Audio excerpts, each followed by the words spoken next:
So thank you so much, gorgeous souls, for joining me for another one of my podcast episodes today. Today, I have the wonderful Paige Pritchard with us. And Paige, if you don't know, is a spending coach who helps women stop impulse shopping and overspending. She has a podcast called the Money Love Podcast, which I've also been on as well. It's a fabulous podcast. Go check it out. And group coaching program, Overcoming Overspending. Welcome to the show, Paige. How are you doing? Oh, I'm doing so good, Emma. I'm so excited to be on and talk about this with you today. It's going to be great. Yes. And obviously we are both have money backgrounds and obviously love talking about money. And like I said to you before we started recording, we haven't had anybody on here talking about shopping or spending habits in such a spiritual yet practical way. So I was so excited to get you on to discuss this because I think a lot of people, and I know my habits as well, like I'm eager to hear what tips you have to share with all of us. But before we dive into all of that goodness, I would love to know, Paige, when did you spiritually awaken? What's your story? Oh gosh. Well, my story goes way, way back.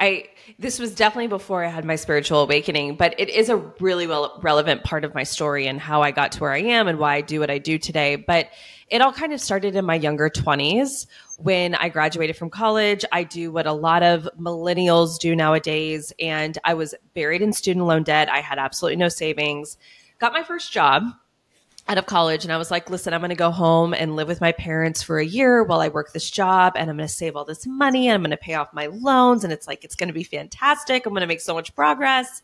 And essentially that's not what happened at all. My kind of like, I guess it's definitely not a claim to fame, but a lot of people know me through my story of impulse shopping my way through an entire year's salary. And so what should have been this year where, you know, and I don't like to use the word should because I think that I'm actually really grateful that this happened to me because, which sounds crazy because it's why I am where I am today. But in my head, it was this year of like, oh my gosh, I'm going to do so much and make so much progress. And essentially at the end of that year, I couldn't even afford to move out of my parents' house. Like my parents were like, okay, the deal was you were going to be here a year. It's a year. It's time for you to go. I couldn't afford a security deposit to get an apartment. And my mom is looking at me like, well, what do you mean? Like you have made $60,000 this past year. You've been living here. I actually worked at a car dealership. And so they actually gave me like, they didn't give it to me, but I had a free car to drive. They paid for my gas. They paid for my insurance. A lot of my other bills that you typically have to pay as an adult, I didn't have to pay again, because I was at my parents' house. So, I mean, people hear my story and they say, well, you couldn't have spent all of it, right? Because you had bills and stuff like that. And I'm like, nope, I really didn't. Like, I mean, I truly, other than like what was taken out for taxes, you know, so let's call it $45,000. It was all in my closet. I spent it all on clothes and shoes and accessories. And now that I look back on it, like it was a time in my life where I was going through a lot. Like I really didn't handle the transition from college to real world super well. I had just ended like a 4-year relationship and like I thought we were going to get married and like just a lot of these things, I just didn't handle the change well. And shopping was my coping mechanism. Like shopping is how I would escape. Shopping is how I would make myself feel better. But it turned into this thing where it was like shopping was always the answer. If I wanted to celebrate, I would go shop. If something good or happy happened, it was like, ooh, let's go celebrate. Let's go shop. If I was having a hard day and I needed to pick me up, it was like, let's go shop. So no matter what was going on, I was always shopping. And I kind of had that moment where I couldn't even afford to move out of my parents' house. And I feel very lucky that I had that moment relatively young. I mean, I was 23 when that happened. And I know a lot of people who maybe you're listening to this or they hear my story. They're like, well, that's great for you that you kind of had your aha moment when you were 23 years old. But I'm 33 or 43 or 53 and I'm just now coming to this realization. And I just want to say like, it's never too late. Right? Like it's that famous saying, like the best time to plant a tree was 20 years ago and the second best time is today, right now. So it doesn't really matter like when you kind of have your, you know, what I call like your come to Jesus moment, like I did. But from that point forward, I don't want to paint it like it was just a complete overnight success and like I was able to turn my life around overnight, because that's definitely not the case. It's been a decade in the making. I mean, that was when I was 23 and I'm now 34. So it's been well over 10 years, but in that 10 years, I definitely started to dive into personal finance, learning as much about it as I could. But the one thing that I kept coming up against, like the brick wall that I felt like I kept hitting, was all the advice that I kept getting to solve this problem. It just didn't resonate with me because it was coming from a lot of older men who were telling me to like stop buying lattes and to stop going out and basically just to like stop having a life. And they were also giving me like really surface level advice. They were like, unsubscribe from emails and unfollow people and like just all of this stuff to kind of manipulate my external environment when the issue was rooted much deeper than that. And I was just like, but you don't understand, like, I don't even need to be getting the email. I'm literally just going to go up to the store on my lunch break. Or like, you can tell me all day long to delete my credit card information out of the credit card autofill, but I know my credit card information by heart. So like, that does nothing for me, right? Like that doesn't help me. And so I was like, okay, all of this advice, it's super surface level. It's not helping me because it's not actually addressing like the root cause of like why I'm actually shopping and why I'm actually spending. And so I really, over the past decade, have coupled what I call like the how-to black and white parts of money, that when you go out and start learning about money, that's 90% of what you're going to get, to the piece that I always feel like has been missing for a lot of us, which is why you do what you do. Because I help a lot of women that are very successful. They make great money. They're very highly educated. And many other areas of their life, they are super successful. And so they always tell me like, Paige, it's not a matter that I don't know what to do. Like I know what to do. And when it really comes down to like the rule, I'm going like this, air quotes, rules of money and the how-tos of money and like what you should be doing, again, air quotes, it's actually quite simple. Like it's not like a third grader can understand it. Like it's actually not super complicated, but it's not what you know, it's what you do with what you know. And that's where things start to break down, is the behavior side of it, the mindset side of it. And so that's why I decided to go back and get a life coaching certification and really start to blend in the mindset and the emotional pieces with like the how-to. And I think that's what makes my practice and my teachings a little different than most, because we really get down to like why you're doing what you're doing. And so, yeah, overspending, impulse shopping. It was like the one area of money that I felt like people kept coming to me in secret. I used to talk about everything related to money. And this was the one area that people were coming to me like emails, DMs, like, hey, I don't know if you ever talk about this. I don't know if you have any resources for this, but like I'm in $10,000 of credit card debt because of shopping.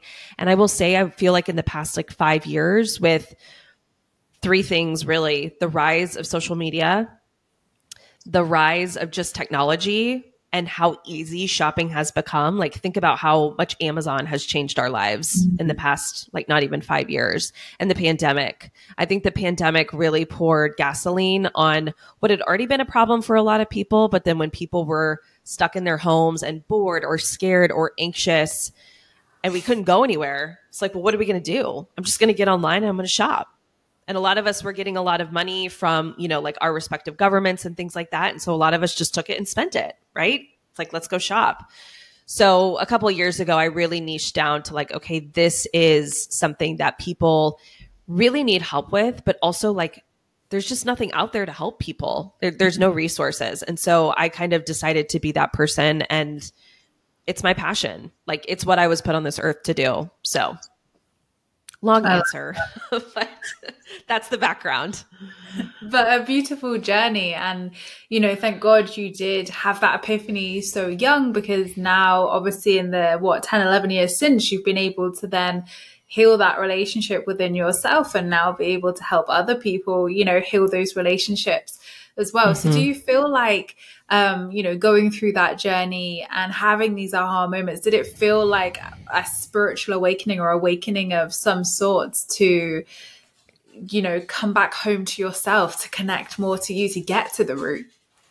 Yeah. So I will say, like, let's talk about the spiritual part of it, because again, you mentioned this, you were on my podcast last week, and I shared a bit of this with you, but I would say that the spiritual component of this, I do a lot of like mindset stuff, but the actual like spiritual part of it probably didn't click for me, I would say, until the last maybe like 1 or 2 years.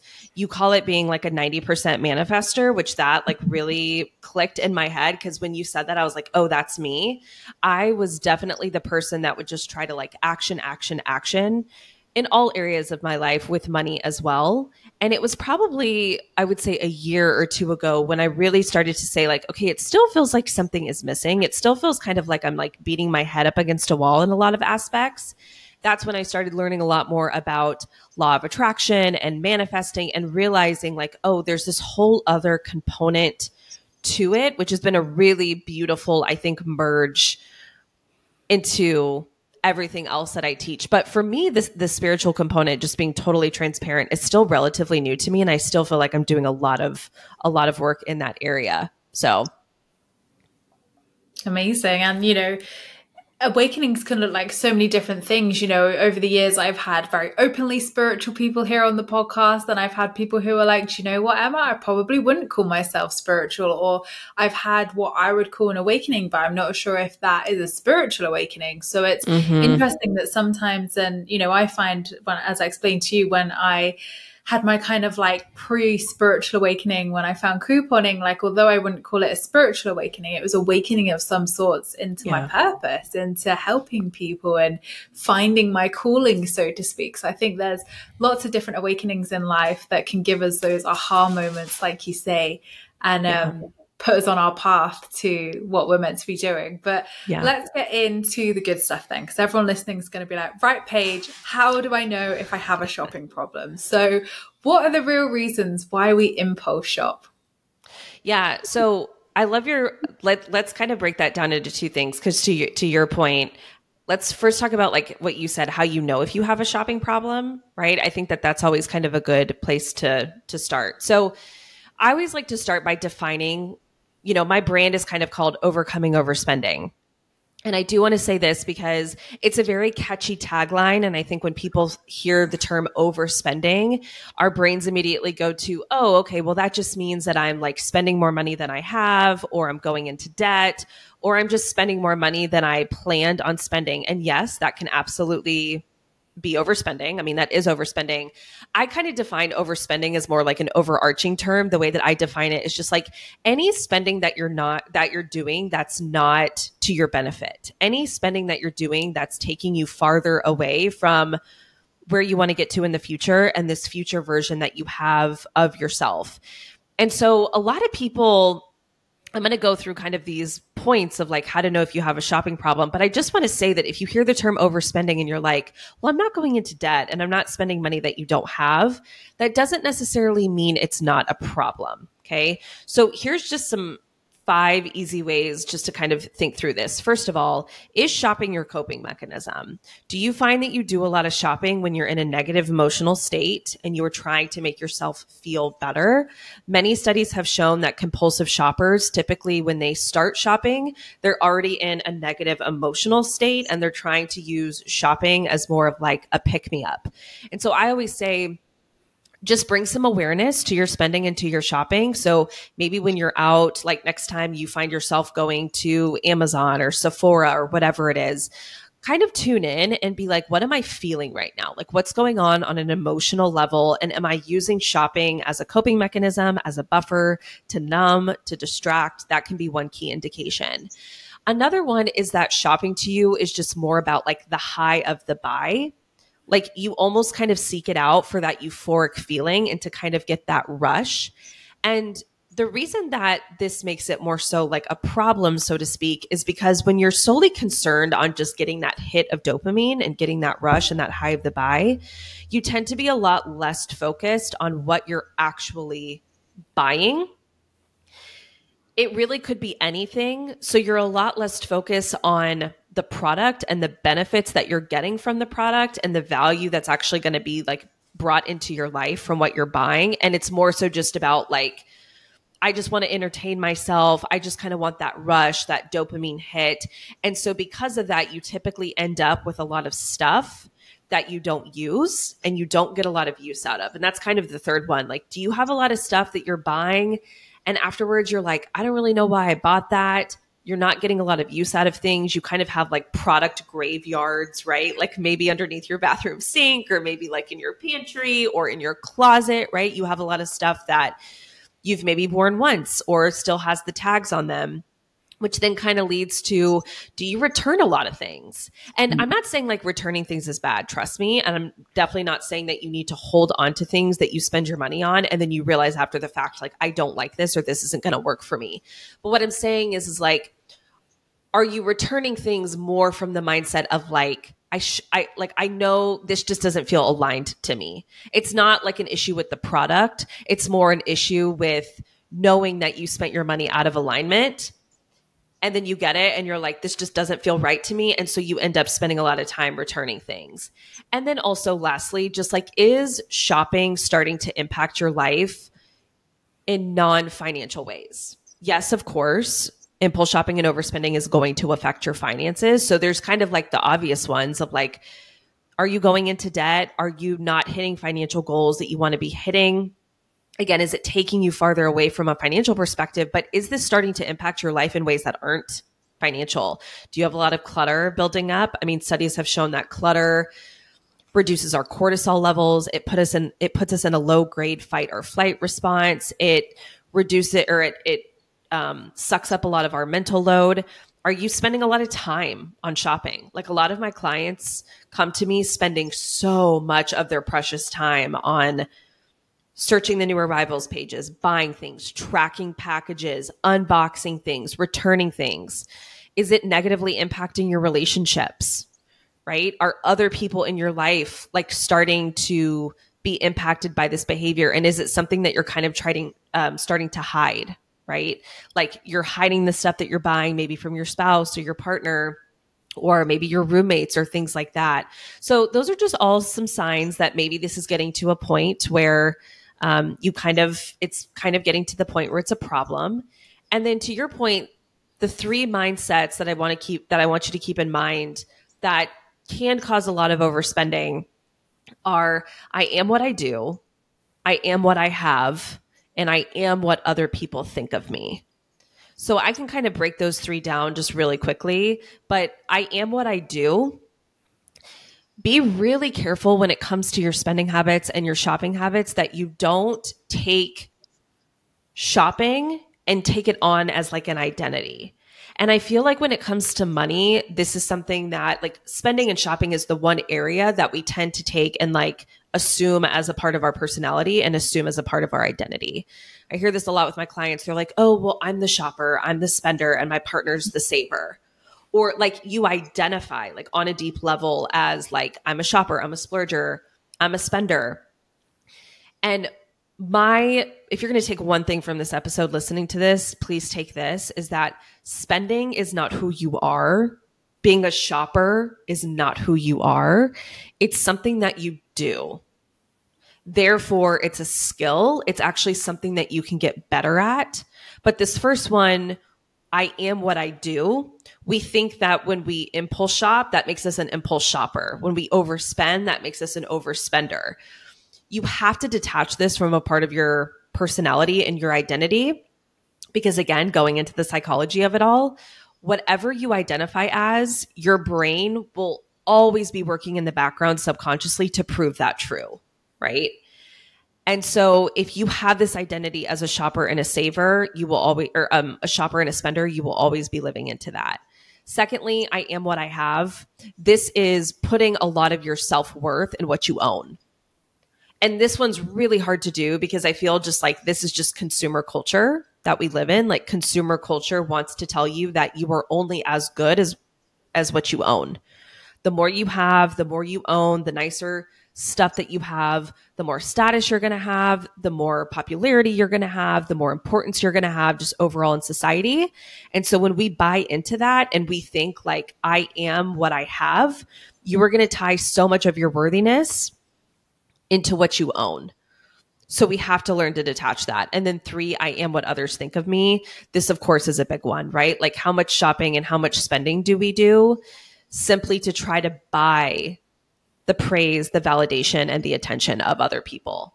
It's a lot, right? And so when you can learn to detach like, I'm not what other people think of me. I'm going to spend my money for me, regardless of how other people perceive it, or regardless of the looks or the attention or the eyeballs that it's going to get from other people. That is something that will completely transform your spending habits as well.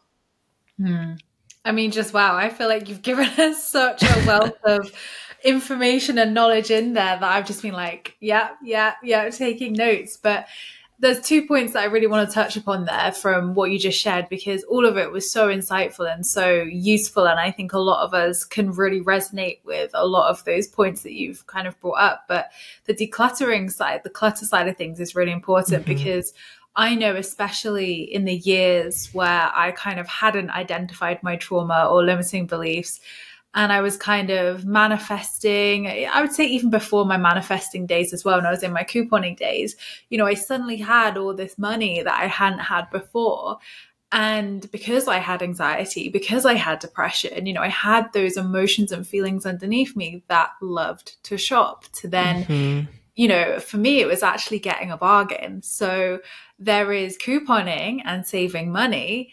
And then there was, I'm going to buy it because it's so cheap. I'm going to buy it because I'm getting a discount. So I found that even though my couponing habits were really positive, that my also inner work was then reflecting into buying things because it was cheap, because it was discounted, because it was half price, or because I had a coupon for it. So then I accumulated all these things that I didn't really need. Like you say, clothes had the tag on still, barely wore them once.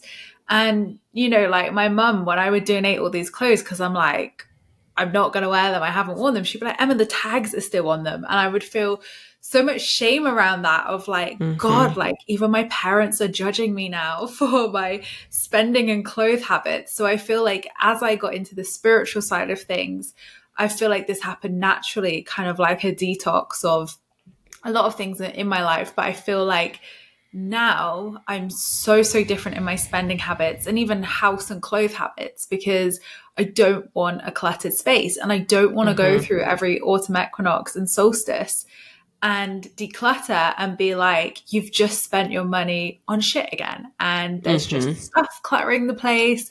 It's cluttering your energy. And as we know, when you declutter, you create the space for new abundance to come in. So for me, like having that, you know, having clothes that I love and I wear like so much till they're like literally falling at the seam, like, you know, fraying at the seams, to me brings me so much joy, because I invest in more quality pieces that last longer and that feel more aligned. And when I wrote Positively Wealthy, I wrote a technique in there called mindful spending, which really has helped me over the years with impulse shopping, with those kind of moments of, you know, the dopamine, like you say. And me and my friend were talking about this recently, about the dopamine effect of buying and how she was recognizing she was having that. And for me, you know, mindful spending, if we turn it into a spiritual practice, is exactly what you've been saying, like holding the item, looking at the service. How much joy is this actually going to bring me? How much am I going to wear this? You know, is this, when I look at my bank balance on Monday, am I going to feel more anxious because I've spent that money? Or am I going to feel more joyful and fulfilled because I know that that money has gone on something that genuinely brings joy and genuinely feels aligned? So I love this conversation, because there's so much we can take away from this, and it's so interesting, the psychology behind it. But the second point, Paige, I wanted to discuss was actually the societal pressures as well, because you're so right. And as you were saying, you know, the 3 things that have contributed to the rise in the last 5 years, I was like, gosh, it's so true. Like during COVID, everybody had money. I mean, us Etsy shops and us small businesses, we had our best years ever, because people were just buying. And then, you know, all of my small business friends who had product businesses, especially not necessarily coaches, but like candles, that kind of thing. You know, a lot of them had to shut their businesses down because all of a sudden no one was spending again. So it was really interesting to see the shopping habits, even during COVID. I don't know whether it was the same in the States for you. Yeah, no, it was. It was just this like, it felt like this like feast or famine, right? It was just this like huge surge, this huge, just kind of like people were just like out of the gates. And then all of a sudden it just felt like, and like, I don't know how it is in you guys in the UK, but like over here in the US right now, like we have the big R word that's like going around that like everybody seems to be talking about, right? Like recession, recession, recession. And so it's crazy. Like it's crazy how people's spending habits can go from one side of the pendulum to the complete opposite side of the pendulum in just, I mean, a matter of like months, right? It's just, it's wild. I definitely experienced the same thing over here in the US. Yeah. And, you know, a lot of what we've spoken about as well so far, and I gave the example of my mum making the comments about the tags on the clothes, you know, it does bring up that feeling of shame, doesn't it? Around, you know, if your partner comments to you like, oh, you've been ordering a lot recently, or oh, there's a lot of returns, or, you know, like, oh, you've still got the tags on those clothes, or oh, I haven't seen you wear that before, or, you know, like all those comments that we hear. So shame does play a big role in our money mindset. So how can our past money choices, like how do we drop this shame around our past money choices and around maybe comments that we hear from the people around us? Yeah, no, that's such a good question.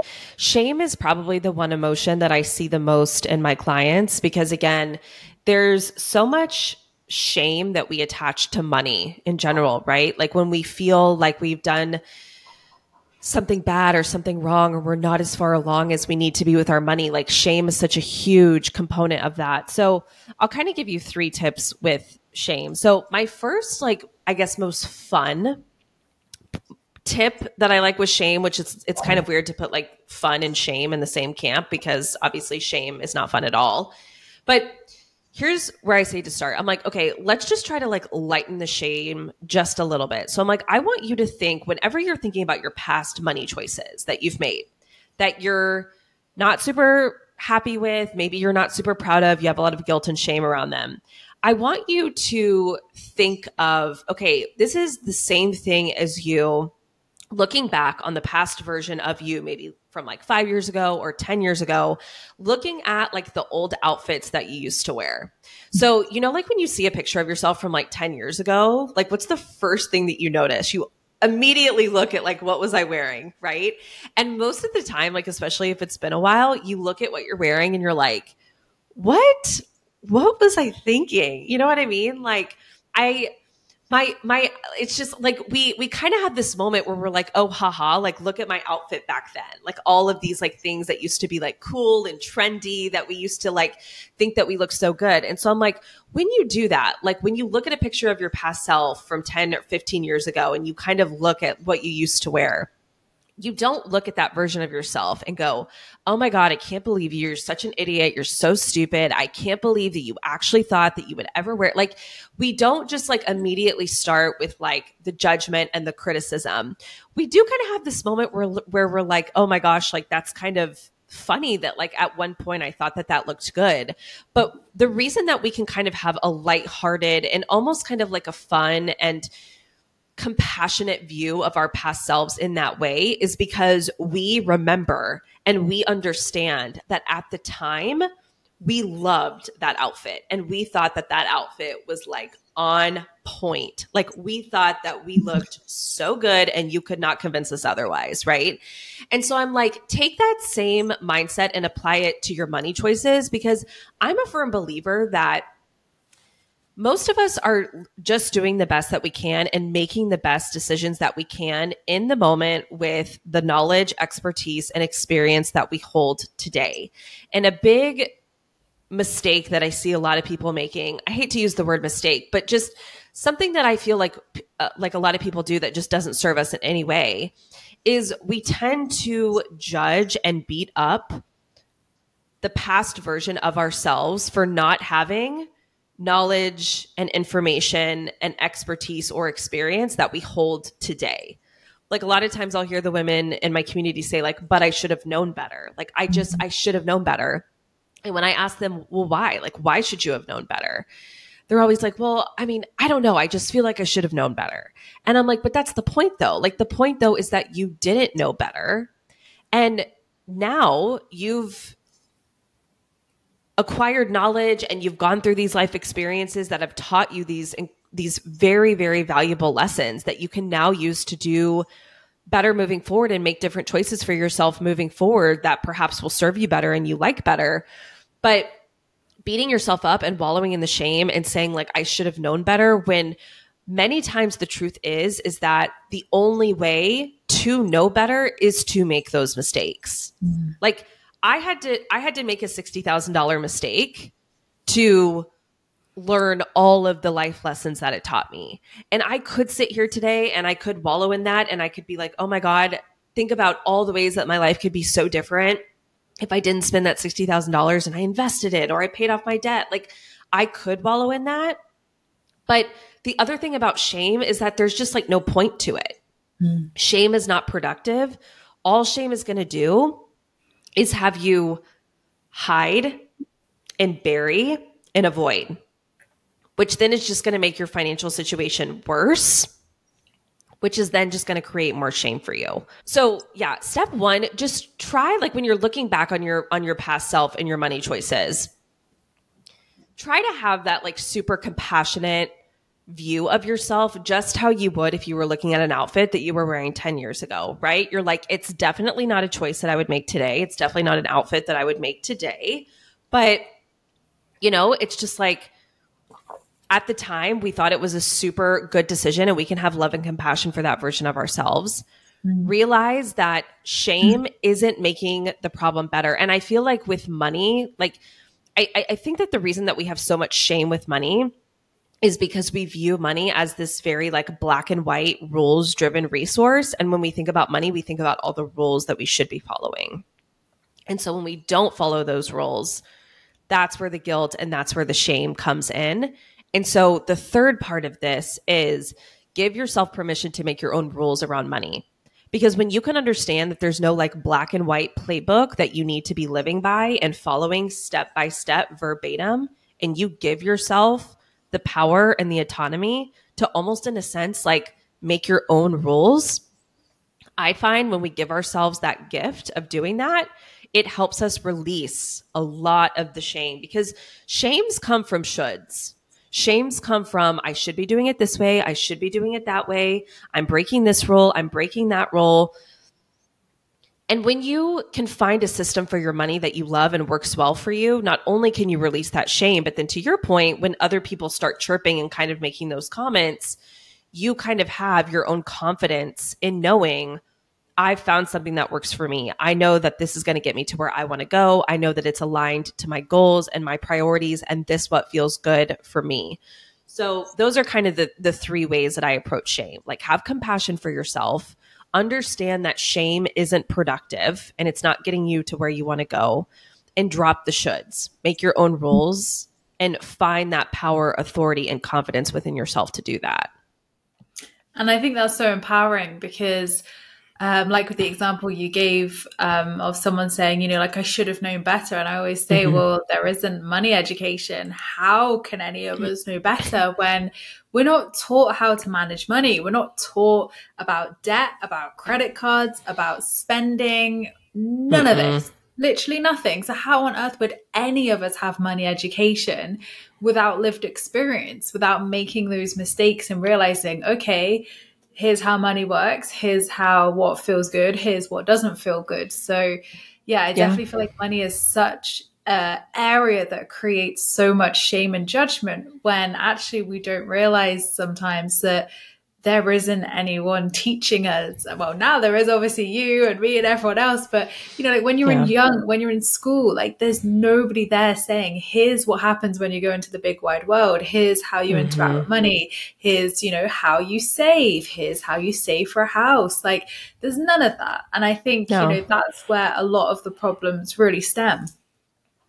Yeah. And to add on to that, especially on the spending piece, I will say that like, a lot of us think about spending money like breathing, in terms of like, we think that we should just come into the world knowing how to spend money. And it's just something that you never have to learn how to do. It's just something that you do. So a lot of us were like, you don't ever learn how to breathe. You just come into the world instinctually knowing how to breathe. You just start breathing and you keep breathing. And it's not something that you ever have to like learn or practice or work at. It's just something that you do. That's how a lot of us think of spending. We don't think of it as a skill. We don't think of it as like, this is something that I actually have to practice and work on. It's something that I can get better at. We just think you just spend. You just spend your money. And that mindset is one of the most harmful ones, because when you think, oh, it's just something that you do, to your point, that's when we go out and can create results for ourselves that after the fact, having hindsight, we're like, I don't like this. Like, I don't like this result that I've created for myself. But then we're left feeling like so confused, because we're like, well, this is something that I should just know how to do. This is just something that I should instinctually be good at. So what's wrong with me? When in fact, there's nothing wrong with you. You just haven't learned the skill of it. So I love that you said that. It's so true.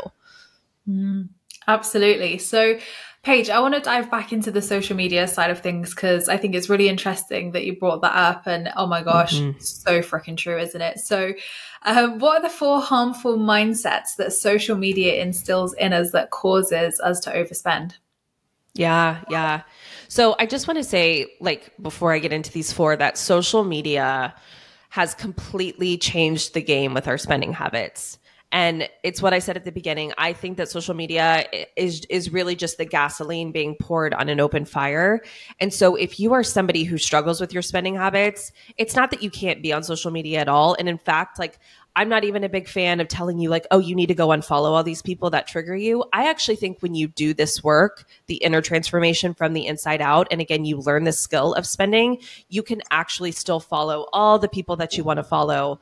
But you just have to be conscious that social media has taken our levels of comparison to a whole new level, right? Even for me, I didn't grow up with social media. I mean, Facebook kind of just like became a thing when I was in college, but like we didn't grow up with Instagram. We didn't grow up with TikTok. And so it was just like we didn't have this level of transparency and visibility into other people's lives that we have today. And so again, just be conscious of it. But there's 4 main things that I see on social media that you just have to be really careful about, these mindsets that it tries to push to you that really aren't true and aren't super healthy.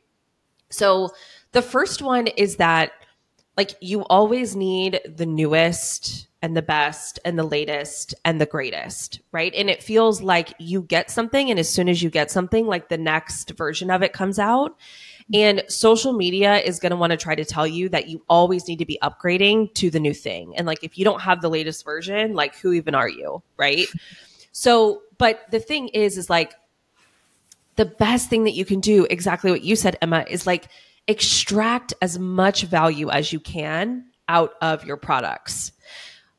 I think our brains want to try to convince us that like what feels best is being able to have like the newest, shiniest gadget in our fingers. But I think actually what genuinely feels good in our heart of hearts and what feels best long term is knowing that like you bought something, you used it, you got value out of it, you've loved it. It served such like a meaningful purpose in your life, and you've gotten all the use and value out of it that you can until you essentially go on to the next thing. So like I'm really big of like using up all your products, right? Like I have a personal rule for me of with beauty products, makeup, skincare products, hair products, it's like I use up the entire bottle, the entire jar, I hit pan, you know, whatever they call it, until I go out and I buy more. So that's one theme, is just that you always constantly need to be upgrading, and that there's always something out there that you need to be buying and acquiring and desiring.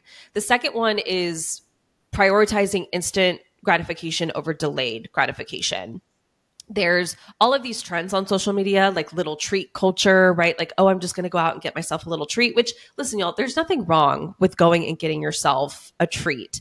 But there is something to be said about the waiting and about the pause. Like there's so much power in the pause in between you kind of first getting that twinge of like, ooh, I want to go buy something, or ooh, I want to buy this, and actually buying it, because I find that typically the purchases that we have the most regret over and the most buyer's remorse over are the ones that we buy immediately. They are the ones that we buy the most impulsively, because those purchasing decisions are being made from what I call your lizard brain, your downstairs brain, the part of your brain that simply just wants to get a hit of dopamine and seek pleasure, which is not that's not the logical part of your brain. That's not the part of your brain thinking about like, well, how am I going to pay for this 30 days from now when my credit card statement comes in? Or how am I even going to feel about this thing 30 days from now? Like 30 days from now, am I still even going to be excited about this? Am I still even going to want it?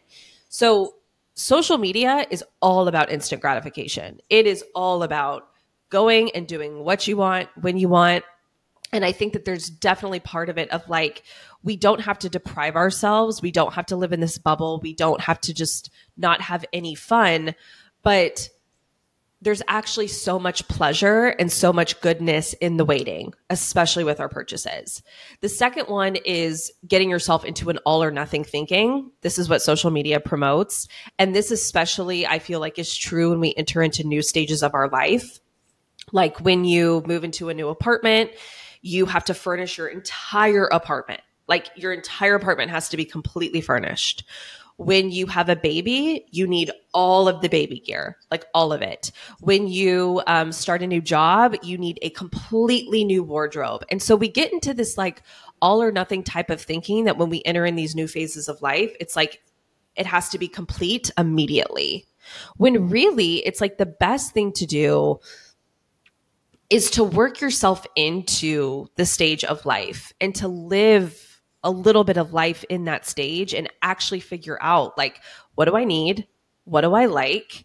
What makes sense for me? Like I had a baby 15 months ago, my first baby, and it was just wild to me. Like everyone out there being like, here's a list of 200 things that I'm obsessed with and you have to have, you know what I mean? And so you get in your brain and you're like, I have to have it. Like this is something that I have to have, when really like the honest truth is you need about 10% of that to actually just like bring your baby home, take care of your baby. And so I haven't done this perfectly in a lot of other life changes, but I feel like I did it pretty well with my daughter. I like only bought the essentials. I was like, I'm only going to buy the essentials. And then as we start going out and living life with her and figuring out like what this is going to be and what it's going to look like, I'll go out and get what I need. And y'all, here we go. Like the great thing is like Amazon, it'll be at your door like in 24, 48 hours max. So social media is definitely going to promote like an all or nothing thinking. It's okay to work yourself up. It's okay to move into a new apartment and have old furniture. And over time, consistently be replacing that furniture with pieces that you really like and that you're not going to hate a year from now. That's another thing I find is like when we go out and we buy all this stuff, typically it ends up being stuff that like a year later, we're like, I don't even like this anymore. Right?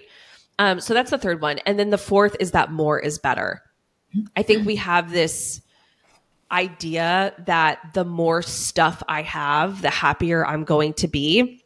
And there's actually kind of this famous, I guess, kind of like chart in the personal finance world. It's called the fulfillment curve, but just think of it like kind of like a roller coaster, right? It goes up and then it comes back down. And what the fulfillment curve tells us is that all of us as human beings have a certain point where we reach the point of sufficiency and enoughness. And I know you use the word abundance a lot. I think of abundance as enough. Like, I don't think of abundance as just having like your life stuffed with like whatever you want and having all of this stuff everywhere. Like, to me, that's not true abundance. To me, abundance is found in knowing that you have exactly what you need and exactly like what the universe wants you to have. It's reaching the top of that curve, because what the curve tells us is that you're going to reach the top of that curve. Your levels of happiness and fulfillment are going to increase as you're going up the curve. But then any spending that you do past that point will actually start to have the opposite effect. And it starts to bring down your levels of happiness and fulfillment. And that's the spending that you've done that maybe you're like, you buy something and you're like, this didn't make me happy at all. This didn't give me what I thought it was going to give me. In fact, I actually feel pretty bad about this purchase. I don't like it. I want to return it. It was spent impulsively. So just getting out of this mindset that like the goal is to have as much as you possibly can, as fast as you possibly can. Because I believe that there is such a thing as overabundance. Like I think there is such a thing as having too much stuff to where you're like the things that you consume will actually start to consume you in a negative way. So those are the 4. Wow.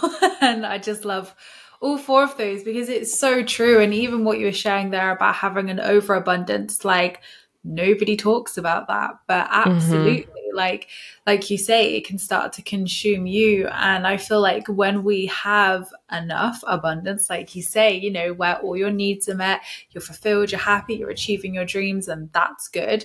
Like there's space. There is space for expansion. There is space to just be. There is space for gratitude. There is space for peace. Whereas if you are overcomplicating, filling it with as much stuff, like you say, it's going to lower your vibration essentially, because then it does. There's no space for expansion. There's no space for you to grow into that space, so to speak. You're just going to be weighed down by those things and think, right, I need to declutter again because my manifestations are blocked. I'm feeling stuck or stagnant. I'm seeing blocks in my life. So I love how you put that actually, because it makes a lot of sense into law of attraction teachings around, you know, creating the space for things, and actually sometimes too much. What's the saying? They say like too much of anything is not good, or something like that. There's a famous saying, which I'm paraphrasing terribly there, but I think it's definitely true. And the weight as well, like you say, you know, I've always found that any big purchases that I've made, like if I go and buy it impulsively, like yes, there's probably a good chance I'm really gonna like feel excited and love that thing and love it for many years. But actually when I have to wait for it, and maybe it's because I can't go get it straight away, or maybe I want to save up for it, or whatever the reason is, I always find, or even if it's a manifestation, if I have to wait, I feel so much more grateful for it. I feel so much more appreciative for it, because I've had that time to fall in love with it properly, to make sure that it feels 100% aligned, to make sure that this is a purchase that does feel mindful and not mindless. So, you know, like 100%, like an example of this sounds so silly, but I got a Kindle recently and I've been contemplating it for ages. And we're talking like Kindles are like, what, 80, £100, something like that. So not the hugest purchase, but still an investment of money.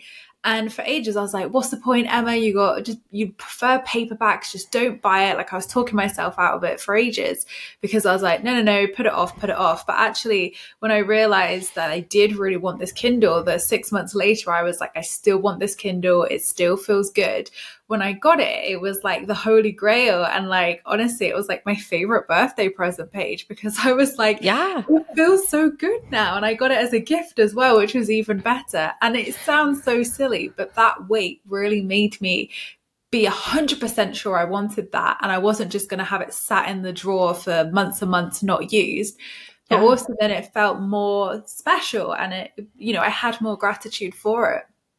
Yeah. And it's crazy that you say that. That's like a perfect example of this, right? And again, like the world is going to tell you, and social media is going to tell you, like, just get what you want the second that the desire hits you.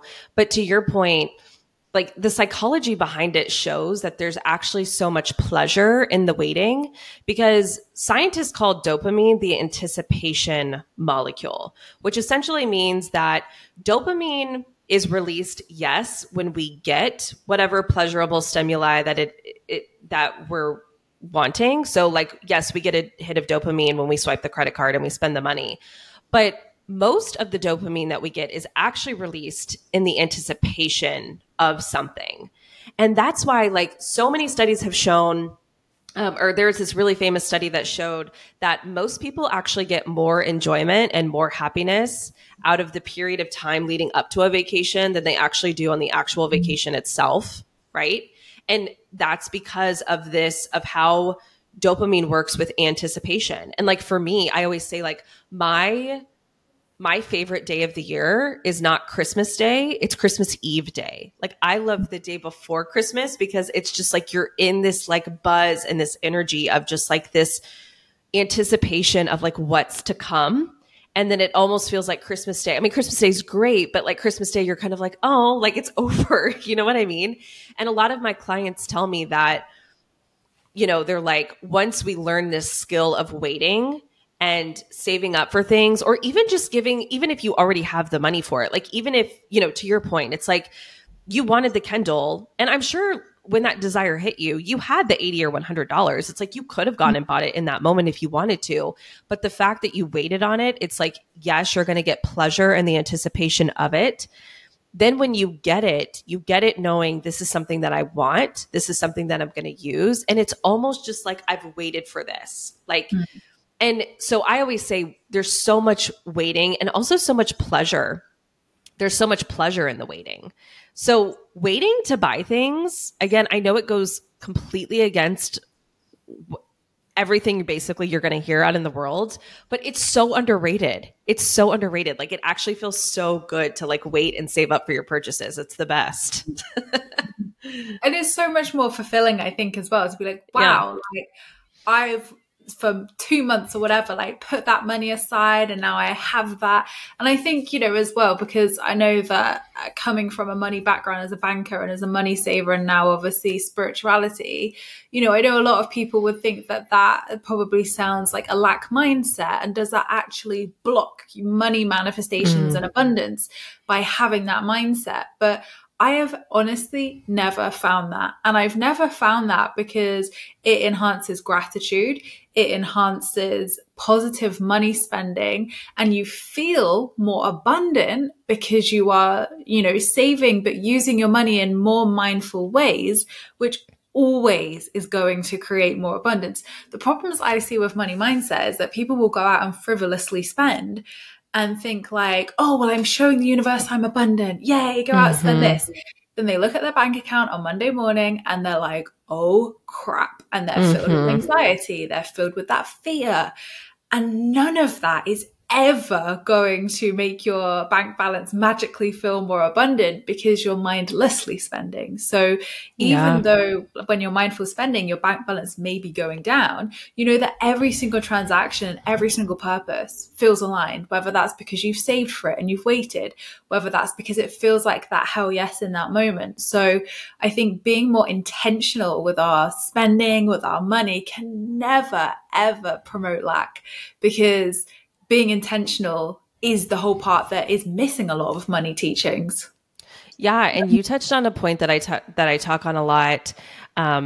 Again, when we start to kind of blend the like money management piece with the spirituality piece, because to your point, a lot of people will come to me and they'll say, well, I've heard this thing about how you're supposed to spend like you're already your future self. Like if I have this vision that my future self is going to drive a Porsche, then I need to show the universe that like I trust in that and go out and buy the Porsche now. Right.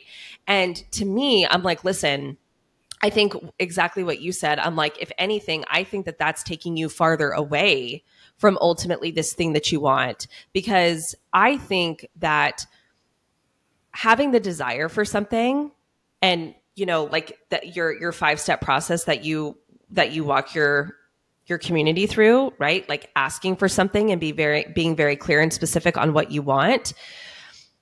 It doesn't mean that because you desire something, you need to have it right this second and you need to go spend money that you don't have or put yourself in a financially challenging situation. Because to your point, I think that that just creates more resistance that you're going to have to solve for and more resistance that you're going to have to fix, rather than the knowing. And like you talk about, the most important piece of the trusting of like, I trust that this is going to be mine one day. Like I trust that I will have this one day. That day is just not today. It doesn't mean that it's not coming though. It doesn't mean that it's not on its way to me. But just because I have this desire for something doesn't mean that it's meant to be mine today and go out and spend money that I don't have or put myself in a hard financial situation just to like show the universe that I'm trusting. Because if anything, I think that shows that you don't trust. If anything, I think it shows that you're trying to force it so much so that you're willing to put yourself in a challenging situation to like make it happen when it's not meant to happen yet. So I completely 100% agree with you on that. Say it louder for the people in the back. Yes, yes, yes, honestly. And, great point there when you touch upon like the version of yourself who has that desire. Is the version of yourself who has that nice car or whatever, are they going to be fearful, anxious, worried, like checking their bank, like, oh God, I really should have spent that money? No, they're going to be happy, relaxed, joyful, grateful, enjoying that car and being like, wow, like I manifested this. How incredible is this? So spot on with that. Like, I couldn't agree anymore that, there are some harmful teachings out there that I feel, people don't necessarily understand fully, where, like you say, they think that going out and frivolously spending is the answer to show how abundant you are. But I mean, everything is energy and your emotions and feelings don't lie. So you might be on the outside faking it till you make it, like, I'm abundant, I'm rich, I'm wealthy. But, if your energy and frequency and vibration is not matching that, the universe would be like, are you sure? Because we're just giving you what you are. So yeah, I think it's so important that we do mindfully spend 100%. But anyway, Paige, before I let you go, I've got one last question for you today. What is one piece of life advice that you would like to leave my lovely listeners with? I think, like I said, if you're just going to take one thing from this episode, take that spending is a skill. Because I think when you realize that, it just changes so many things for you. It allows you to understand that this is something that you're not just like naturally going to be good at. So if this is something that you feel like you've struggled with in the past and you're sitting there with a lot of shame and guilt around it and thinking like, what's wrong with me? I must be broken, that I can't figure this out and everyone else can. You're not, right? It's a skill. It's something that you can practice and get better at. And I'm evidence to that, right? My spending used to be a hot mess. And if you looked at my spending when I was 23 versus now, you wouldn't even think that you were looking at the same person, right? So if you just need a little bit of evidence to latch onto to kind of start forming that belief, I can be that evidence for you of just a complete night and day different spending habits. So spending is a skill. Love that. Amazing. And where can everybody find you, Paige, if they want to learn more about your work? Yeah. So on social, I'm most active on Instagram and TikTok. My handle is overcoming_overspending. Like Emma said, I also have a podcast. It's called the Money Love Podcast. So if you want a good money podcast where we blend a lot of like money and psychology, that's a great place to come and join. And then I also have a monthly membership called Overcoming Overspending. So we basically come, we meet 10 times every single month. We do coaching. We come together as a community. You get my entire process to stop overspending. We always have like a monthly topic and a monthly challenge. So it's really a place where you're like, if this is something that you need to work on, and you want a community to do that in, where you're going to be given the tools to do it, but then also the support and the community of other women who are trying to achieve the same thing, I invite you to come join. So you can join at overcomingoverspending.com. Amazing. And I'll put a clickable link to Paige's website in the description below, so you can go and find all of that really easily as well. But oh my gosh, Paige, I think this is the longest podcast guest episode we've done in a while, but I feel like we have had I know you told me before, you're like, we're probably going to record for like 20 minutes. And I look up and it's been an hour and I'm like, oh my gosh. How? It went so quick. But I just feel like you've shared so much value and so many pearls of wisdom that I know will just help people hugely. So thank you so much for sharing everything and shining your light, because I know this conversation will help lots and lots of people listening. So thank you so much, Paige. Of course. Thank you for having me on, Emma.